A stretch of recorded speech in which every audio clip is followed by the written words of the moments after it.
Pasca pandemi COVID-19, daerah mengejut sektor pariwisata yang sebelumnya mati suri.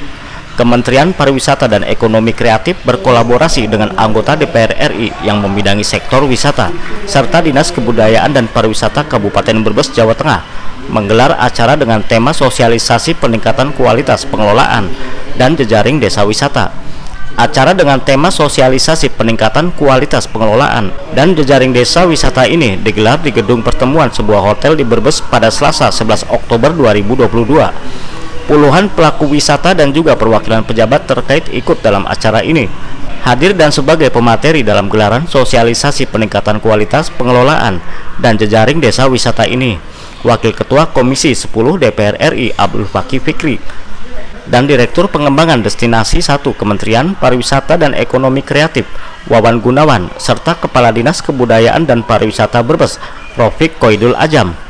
Fikri menyampaikan sebenarnya potensi wisata di Kabupaten Brebes terutama yang naturalis sungguh luar biasa, bahkan tidak kalah dengan destinasi yang ada di luar negeri.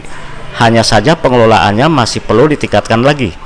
Menurut Fikri, pemerintah perlu menambah anggaran untuk pengembangan pariwisata yang selama ini sangat sedikit, yakni dari APBN sejumlah 3.000 triliun rupiah hanya 37 triliun.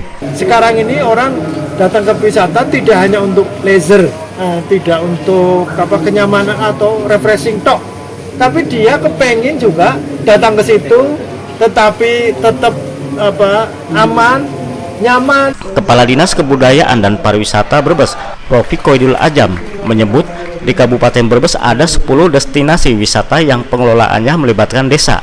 Saat ini ke-10 destinasi wisata itu sedang terus dikembangkan. Rofik memberi contoh di Kecamatan Banjarharjo ada destinasi wisata baru bernama Pasir Gibuk yang potensinya luar biasa dan panorama alamnya sangat natural, tinggal dikemas lebih menarik lagi. Kawan-kawan kan kadang kan masih tahapan untuk berdiri tegak lah itu, sehingga kalau dipublish sebenarnya itu harusnya dipublish mereka itu data seperti di mangrove itu kan sudah 58 negara. Direktur Pengembangan Destinasi 1 Kementerian Pariwisata dan Ekonomi Kreatif Wawan Gunawan menyampaikan yang paling penting komitmen pemerintah di daerah, bagaimana bupati, wali kota, dan gubernur terlibat dalam penanganan sektor pariwisata, misalnya melakukan roadshow ke objek-objek wisata, termasuk tak kalah penting mensosialisasikannya.